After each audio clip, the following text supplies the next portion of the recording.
Welcome to this episode of the story. Subscribe as soon as possible. Chapter 4. The Crimson Altar. The Birth of the Memory Temple. The salty sea breeze carried the pungent smell of memory fluid.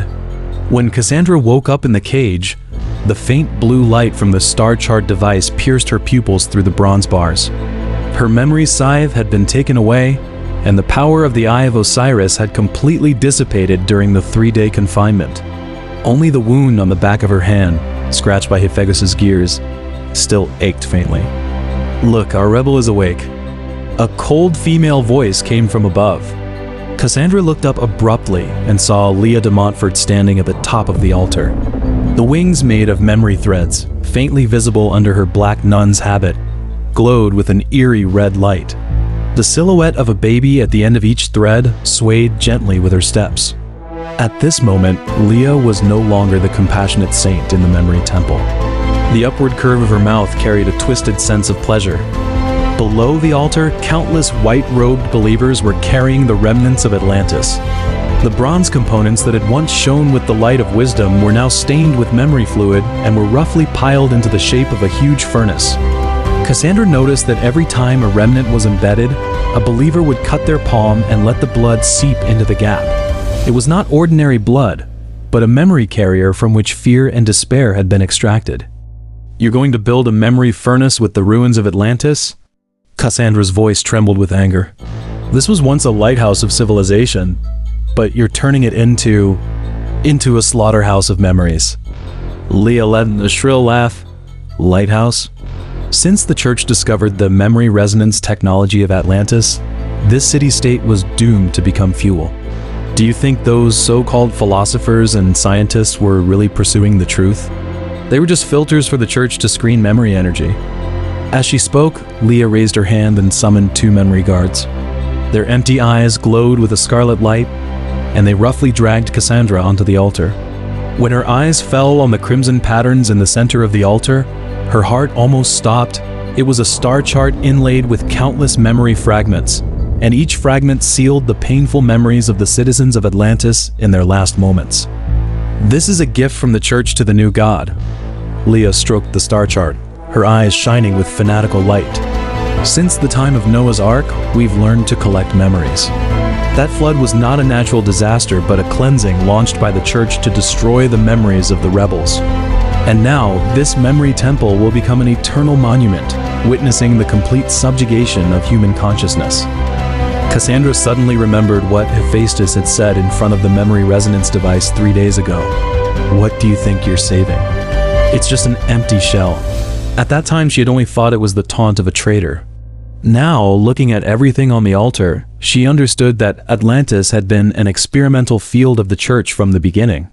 The so-called prosperity and civilization were just to cultivate higher quality memory energy. Just then, there was a commotion below the altar. Cassandra caught a glimpse of a familiar figure flashing through the crowd. Raven, the mysterious man who always wore a scarf with a raven totem.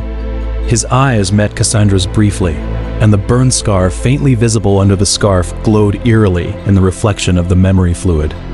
"Get ready to start." Leah's voice interrupted Cassandra's thoughts. She turned to face the believers below the altar, spreading her memory, thread wings fully, casting a huge shadow in the night sky. "Let's use the last memories of Atlantis to ignite the eternal fire." With Leah's gesture, the memory furnaces at the 4 corners of the altar started to operate.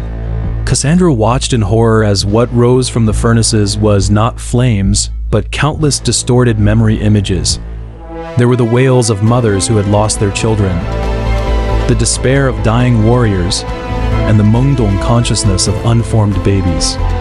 These memories were compressed and purified, and finally turned into wisps of golden memory energy, injected into the star chart in the center of the altar.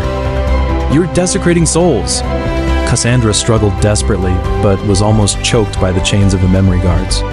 "Memories are not fuel, and consciousness should not be trampled like this." Hearing this, Leah turned around, a complex emotion flashing in her eyes. "So, when I found out that my womb had been implanted with a memory incubator, and when they took away my daughter as a sample of the pure soul, I no longer believed in the so-called soul. Now I want the world to see how dirty the purity defined by the church really is." Before her words faded, the altar suddenly shook violently. Raven had somehow broken through the guard's defense and leaped onto the altar. His scarf fluttered in the wind, and a memory feather fell, revealing the hideous burn scar underneath. The mark left by the church's memory furnace when he tried to protect his wife, who was trying to modify her miscarriage memory. "That's enough, Leah." Raven's voice was low and firm. "Opening the Stargate won't bring your daughter back.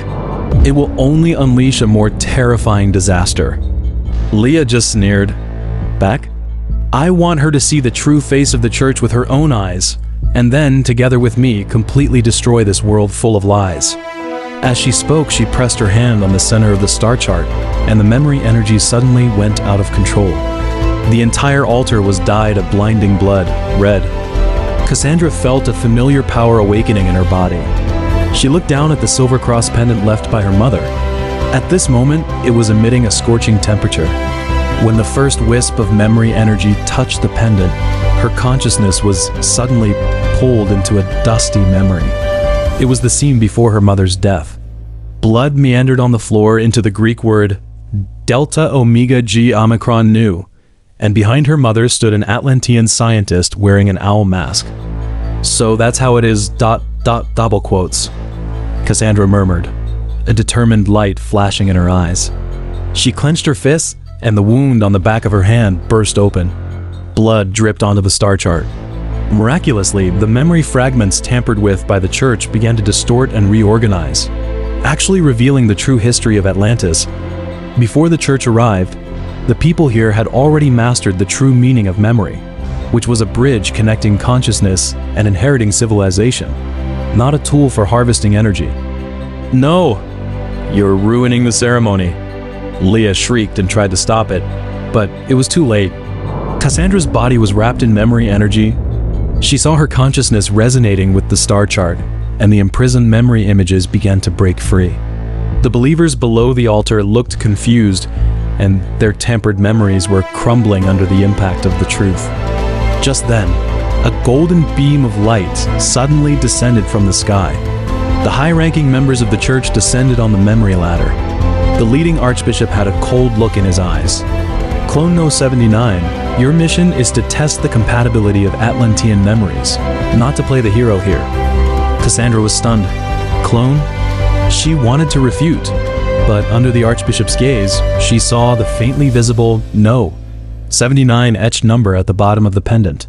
Memories came flooding back, and she finally understood why she could always briefly possess the perspective of the Queen of Atlantis.